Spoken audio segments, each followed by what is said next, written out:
நம்ம எல்லாருக்குமே வந்து வாழ்க்கையில வந்து அப்ஸ் அண்ட் டவுன்ஸ் வந்து ஜென்ரலாகவே எல்லாருக்குமே இருக்கும். எங்கேயோ ரொம்ப ரேர் ஃபியூ லக்கி ஒன்ஸ் வந்து அவங்க அடுத்தடுத்தடுத்தது அப்படியே மேலே போயிட்டே இருப்பாங்க. ஆனா, இப்ப நண்பர் நம்ம பார்க்க போறோம். இவங்களுடைய ஸ்டோரி வந்து நெறைய அப்ஸ் அண்ட் டவுன்ஸ் இருக்கு. அவங்களுக்கு வந்து என்னென்ன பாசிட்டிவ்ஸ் அவங்களுக்கு ஒர்க் ஆச்சு, என்னென்ன நெகட்டிவ்ஸ், ரிக்ரெட்ஸ் இருக்கு எல்லாமே நம்ம வந்து பார்க்க போறோம். இவருடைய வயசு வந்து 51. ராம்நாடு மாவட்டத்தில இருந்து இவர் வந்து வராரு. சென்னையில வந்து இன்னைக்கு வந்து செட்டில் ஆயிட்டாங்க. ID professional. அவருடைய அப்பா வந்து பார்த்தீங்கன்னா ஹெட் மாஸ்டர். அவங்க அம்மா வந்து ஒரு டீச்சர். இவர் வந்து படிச்சது எல்லாமே வந்து ஒரு தமிழ் மீடியம் பள்ளிக்கூடத்தில தான் படிக்கிறாரு.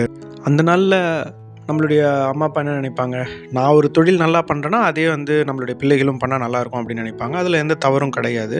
இப்ப இவங்க அப்பா வந்து அ ஹெட் மாஸ்டர் அப்படின்றனால, பையனும் அதே மாதிரி ஒரு டீச்சர் ஆயிட்டா நல்லாயிருக்கும் அப்படின்னு அவருடைய எண்ணம் அது. ஆனா இவருக்கு வந்து எனக்கு வந்து டீச்சிங் அந்த அளவுக்கு எனக்கு வேணாம் அப்படின்னு சொல்லிட்டு முதல்ல பிஎஸ்சி பண்ணுறாரு. அதுக்கப்புறம் எம்சிஏ முடிக்கிறாரு. அது அவருக்கு வந்து ஒரு டர்னிங் பாயிண்ட் அப்படின்றத சொன்னார். இவருடைய முதல் வேலை பார்த்தீங்கன்னா 98ல் ரூ. 3500 சம்பளத்தில் போய் வேலைக்கு சேர்றாரு. 2வது வேலை வந்து 99. அடுத்த வருஷமே பார்த்தீங்கன்னா ரூ. 1500 அப்படியே குறைஞ்சிருது. 2000 கம்மியாயிடுது. அதுக்கப்புறம் ஒரு ட்ரைனிங் இன்ஸ்டியூட்டில் போயிட்டு வேலைக்கு சேர்றாரு. அப்புறம் அவருடைய நண்பர்களோடலாம் வந்து பேசி நம்ம வந்து கம்ப்யூட்டர் வந்து வாடகைக்கு எடுக்கலாம் அப்படின்னு சொல்லி கம்ப்யூட்டர் வந்து ரெண்ட்டுக்கு எடுத்து செல்ஃப் டெவலப்மெண்ட் அவங்களே வந்து கற்றுக்குறாங்க எப்படி இதெல்லாம் பண்ணணும் அப்படின்னு சொல்லிட்டு லோட்டஸ் நோட்ஸில் வந்து சர்டிஃபிகேஷன்லாம் வந்து அவர் பண்ணுறாரு. 2000 காலகட்டத்தில் வந்து .com அந்த இஷ்யூலாம் ஓடிட்டு இருந்துச்சுல, அந்த நேரத்தில் இவருடைய ஃப்ரெண்ட் என்ன சஜஸ்ட் பண்ணுறாரு, நீ வந்து சென்னையிலே இருந்தனா வேலைக்காகாது, நீ வந்து பெங்களூர் மூவ் ஆகும், நிறைய வாய்ப்பு இங்கே இருக்குது அப்படின்னு சொல்லக்குள்ள இவரும் பெங்களூர் போயிடுறாரு. 2001ல் இங்கே பெங்களூர் மூவ் ஆனதுக்கு அப்புறமா அவருக்கு வந்து சிங்கப்பூர் பேஸ்டு ஒரு கம்பெனியில் ஒரு வாய்ப்பு கிடைக்குது. ஆனால் இனிஷியலாக அதை வந்து ரிஜெக்ட் பண்ணார். அதுக்கப்புறமா திரும்பவும் வந்து அதே கம்பெனிக்கிட்டே வந்து ரிக்வெஸ்ட் பண்ணி இப்போ இன்னும் அந்த ஆஃபர் வந்து வேலிடாக இருக்கா அப்படின்னு செக் பண்ணக்குள்ள இருக்குது. ஆனால் இந்த வாட்டி என்ன பண்ணணும், நீங்களே வந்து டிக்கெட்டுக்கெலாம் நீங்களே செலவு பண்ணிட்டு வந்துடுங்க அப்படின்னு சொன்னாங்களாம். ஸோ அதனால் வந்து அந்த எக்ஸ்பென்ஸ்லாமும் இவரே பண்ணிவிட்டு போய் அந்த சிங்கப்பூர் கம்பெனியில் போய் ஜாயின் பண்ணுறாரு. சிங்கப்பூரில் ஒரு 2001லேருந்து 2005 வரைக்கும் ஒரு ஷார்ட் ஸ்டிண்ட் வந்து அங்கே இருக்கிறாரு. அந்த காலகட்டத்தில் சிங்கப்பூரில் ஒர்க் பண்ணப்போ கையில் ஒரு ₹5,00,000 அவர் வந்து சேமிப்பாக கையில் வச்சுருந்துருக்கிறாரு. ஸோ 2001ல் அங்கே சிங்கப்பூர் போகிறாரா, 2003லேயே அந்த 5 lakhs வந்து கையில் வச்சுருக்காரு. இந்த 2003ல் போயிட்டு நம்ம இடம் வாங்கலாம் அப்படின்னு சொல்லிட்டு 2 இடம் வாங்குறாரு. அனகாபுத்தூர் அந்த இடத்துல போயிட்டு ஒரு கிரவுண்டு, அதுக்கப்புறம் முக்கா கிரவுண்டில் அதே ஏரியாலேயே ஒரு கார்னர் பிளாட்டும் சேர்த்து வாங்குறாங்க. ரெண்டுத்துடைய மொத்த முதலீடும் பார்த்தீங்கன்னா ₹5,00,000 அன்னைக்கு 2003ல். இன்றைக்கி அதோடைய வேல்யூ பார்த்தீங்கன்னா அந்த ஒரு கிரவுண்டுடைய இடம் வந்து 1 crore போகுது. முக்கா கிரவுண்டுடைய அந்த இடத்துடைய விலை பார்த்தீங்கன்னா 75 lakhs போகுது. ஸோ இது ரெண்டும் புட் டுகெதர் 1.25 கோடி ஆச்சா. இது இல்லாமல் வந்து அவங்க ஒய்ஃப் பேரில் ஒரு 1/2 கிரவுண்ட் வாங்கி வச்சுருக்காங்க. அதோடைய மதிப்பு பார்த்தீங்கன்னா ஒரு ₹40,00,000 இருக்குன்னு சொல்கிறாரு. ஸோ மொத்தமாக ரியல் எஸ்டேட் முதலீடுகள் இன்றைக்கி அதோடைய மதிப்பு மட்டும் ₹2.15 கோடி இருக்குது. ஸோ 2001 to 2005 வந்து சிங்கப்பூரில் இருந்தாருன்னு சொன்னால, 2005ல் பர்சனல் ஃபேமிலி இஷ்யூஸ்னால இங்கே வந்து இந்தியாவுக்கே திரும்ப வந்துடுறாரு. 2006ல் சத்யம் நிறுவனத்தில் வேலைக்கு சேர்றாரு. 2009ல் வந்து சத்யம் ஸ்கேம் வந்து வெளியே வந்தது. இப்போ இந்த காலகட்டத்தில் அவர் என்ன பண்ணுறாருன்னா, சத்யமில் வந்து இங்கே வேலை செஞ்சுட்டு இருந்தப்போ 2006லேருந்து கிட்டத்தட்ட 16 வரைக்குமே சொல்லலாம் நீங்கள். இப்போ அங்கேருந்து வரக்கூடிய வருமானம் எல்லாமே எடுத்துகிட்டு போய்ட்டு அவங்க ஏற்கனவே வாங்கி வச்சுருந்தாங்கல்ல அந்த இடம், ஒரு கிரவுண்ட் இடம், அதில் வந்து நம்ம வந்து ரெண்டல் வர்ற மாதிரி நம்ம வந்து வீடு கட்டலாம் அப்படின்னு சொல்லிட்டு அங்கே ஒரு 6 வீடு கட்டுறாரு. இந்த டெசிஷன் வந்து ரொம்ப தப்பு அப்படின்றத இன்றைக்கி நண்பர் வந்து உணர்றாரு. ஏன் அப்படின்னா, நான் சம்பாரித்த பெரும்பகுதி பணம் வந்து இந்த வீடு கட்டுறதுலையும், அதுக்கப்புறம் பற்றாக்குறைக்கு நான் வாங்கின கடனுக்கு இஎம்ஐ கட்டுறதுலையுமே போயிடுச்சு. இது ஒரு பக்கம். அப்புறம் 2007ல் இவங்க வந்து சூலையில் ஒரு ஃப்ளாட் ஒன்று வாங்குறாங்க. அன்றைய தேதிக்கு அது வந்து ஒரு 18-20 லட்ச ரூபா. இந்த லோனை 15 வருஷம் லோன் எடுக்கிறாங்க. மாதம் ₹14,500 இஎம்ஐ கட்டுறாங்க. இது எப்போ முடிவுக்கு வருது அப்படின்னா 2021ல் தான் முடிச்சிருக்கிறாங்க.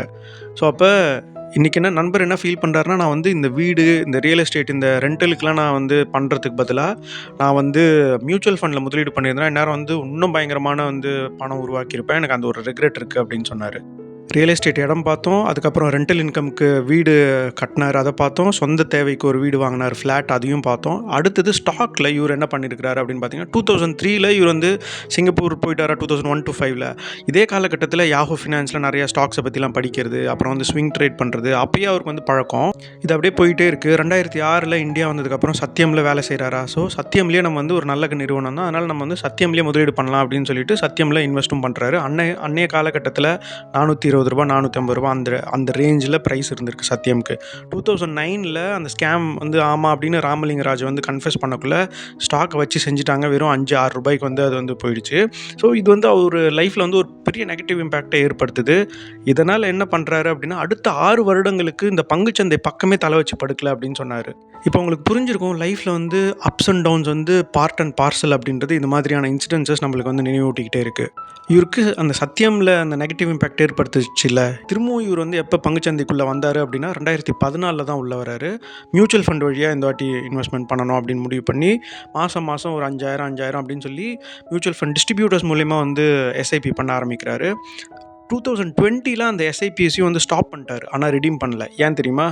பெர்ஃபார்மன்ஸ் வந்து ஒரு சில மியூச்சுவல் ஃபண்டில் கம்மியாக இருக்குது அப்படின்னு இவர் வந்து ஃபீல் பண்ணக்குள்ளே அந்த எம்எஃப்டி கிட்ட ரீச் பண்ணுறாங்க.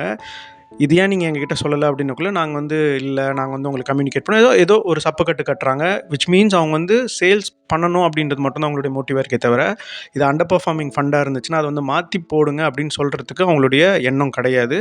அதனால் அதை வந்து ஸ்டாப் பண்ணிவிட்டு வேற அவருடைய ஃப்ரெண்ட் ஒருத்தர் மியூச்சுவல் ஃபண்ட் டிஸ்ட்ரிபியூட்டராக இருக்கிறார். ஸோ அங்கே மூவ் பண்ணிட்டாங்க. இன்றைக்கி நிறையா மியூச்சுவல் ஃபண்ட்ஸ் வந்து டைரக்ட் ஃபண்டில் வந்து முதலீடு பண்ணவும் ஆரம்பிச்சிட்டாரு. ஸோ இப்போ போஸ்ட் 2020 அவர் வந்து ரொம்ப அக்ரெசிவான முதலீடுகள் பண்ணுறாரு. ஏன்னா 2019 பெரும்பகுதி அந்த ரெண்டலுக்கு வாங்கின லோன்ஸ்லாம் முடிஞ்சுது. அது இல்லாமல் 21 அவங்க ஃப்ளாட்டுக்கு வாங்கியிருந்த அந்த லோனும் முடிஞ்சிருச்சுல. அதனால் அந்த கமிட்மெண்ட் எல்லாத்தையும் எடுத்துகிட்டு போயிட்டு இப்போ வந்து எஸ்ஐபியாக கன்வெர்ட் பண்ணியிருக்காங்க. மியூச்சுவல் ஃபண்ட்ஸில் ஒரு 30,000 எஸ்ஐபி பண்ணுறாங்க. நேரடியாக பங்குகளில் 20,000 மாதம் முதலீடு பண்ணுறாரு. அவருடைய சேலரி நான் சொல்ல மறந்துட்டேன். 95,000 சேலரி. கிட்டத்தட்ட இப்போ 1 lakh சேலரியில் 50,000 வந்து மாதம் வந்து முதலீடு பண்ணுறாங்க. இப்போ அவங்களுடைய கரண்ட் மியூச்சுவல் ஃபண்ட்ஸ் ப்ளஸ் ஈக்விட்டியோடைய ஸ்டேட்டஸ் பார்த்தீங்க அப்படின்னா, இப்போ நீங்கள் கரண்ட்டாக பார்க்கலாம். செப்டம்பர் 24 ஸ்க்ரீன்ஷாட் எனக்கு அனுப்பியிருந்தார். அந்த NSDLுடைய ஸ்டேட்மெண்ட் வரும்ல, அதில் 71.37 lakhs வந்து அவர் வச்சுருக்கிறாரு. இதே நீங்கள் வந்து போன வருஷம் அவங்களுடைய ஸ்டேட்டஸ் என்ன அப்படின்னு பார்த்துருந்தீங்கன்னா வெறும் 46.85 lakhs தான், which actually is a jump of 52% in years time. Okay, இவங்களுடைய கம்ப்ளீட் ஓவரால் அசட் அலோகேஷன் நீங்கள் பார்த்தீங்க அப்படின்னா, அதாவது ரியல் எஸ்டேட்டில் 3 இடம் வச்சுருக்கிறாங்க. இது 3த்துடைய இன்றைக்கி கரண்ட் மார்க்கெட் வேல்யூ பார்த்திங்கன்னா 2.15 கோடி ரூபாய் இருக்குது. மியூச்சுவல் ஃபண்ட் ப்ளஸ் ஸ்டாக்ஸில் வந்து 71 odd lakhs வச்சுருக்காங்க. இது இல்லாமல் நகை சேர்த்து வச்சுருக்காங்க ஒரு 43 சவரன். இன்றைக்கி ரேட்டு 7,100 இருக்குது. கால்குலேட் பண்ணால் 24 to 25 lakh rupees வருது. இது எல்லாத்தையும் நீங்கள் வந்து கூட்டினீங்க அப்படின்னா 3,10,00,000 ரூபாய் அவங்கக்கிட்ட இருக்குது. இதில் வந்து நான் வந்து அவங்க இருக்கிற வீட்டுடைய விலையை நான் வந்து இதில் ஆட் பண்ணலை. அது வந்து ஒரு 60 lakhs ரேஞ்சில் வந்து அது இன்றைக்கி விலை இருக்குது அப்படின்னு சொன்னார். இப்போ இவங்க செஞ்ச தவறுகள், நான் வந்து சத்தியமில் சேர்ந்தேன்ல, ஸ்கேம் வந்துச்சு, அப்போயாவது நான் மூவ் பண்ணியிருக்கணும். அதுவும் நான் பண்ணல. இன்னி வரைக்கும் நான் வந்து சத்தியம், அதாவது வந்து டெக் மஹேந்திராவில் தான் நான் ஒர்க் பண்ணிகிட்ருக்கேன். கிட்டத்தட்ட 18 வருடங்களுக்கு மேலே ஒரே நிறுவனத்தில் வேலை பார்த்துட்ருக்கேன். அதனால தான் என்னோடய சம்பளமும் ரொம்ப குறைவாக இருக்குது அப்படின்னு சொல்கிறாரு. இது மட்டும் இல்லை, நான் வந்து சத்தியமில் கையை சுட்டுக்கிட்டதுக்கப்புறமா வந்து இந்த பங்குச்சந்தைகள் பக்கமே 6 வருடம் வரவே இல்லை. அதுவும் வந்து இன்றைக்கி பெரிய தப்பு அப்படின்றத நான் வந்து ஃபீல் பண்ணுறேன். இது இல்லாமல் நான் வந்து எனக்கு ரெண்ட்டு வருமானம் வரணும்னு சொல்லிட்டு நான் அதில் பெரும்பகுதி என்னுடைய கேஷ் ஃப்ளோவை நான் அந்த பக்கம் திசை திருப்பினதுனால இன்றைக்கி கேஷ் ஃப்ளோ இருக்குது. பட் ஆனால் வந்து பெரிய வாய்ப்பை நான் வந்து தவற விட்டுருக்கேன் அப்படின்றத சொன்னார். இதனால் என்னால் வந்து கம்ஃபர்டபுளாக வந்து என்னால் ரிட்டையர் ஆக முடியுமா அப்படின்றது தெரியல அப்படின்னாரு. ஆனால் இவர்கிட்ட இருக்கிற பாசிட்டிவ்ஸ் என்ன அப்படின்னு பார்த்தீங்கன்னா, ஒரு டீசெண்டான கார்பஸ் பில்ட் பண்ணியிருக்காரு. பசங்களுக்கு முதலீடுகளை பற்றின முக்கியத்துவத்தை சொல்லி கொடுக்குறாரு. அவங்களும் எஸ்ஐபி பண்ண ஆரம்பிச்சிருக்கிறாங்க.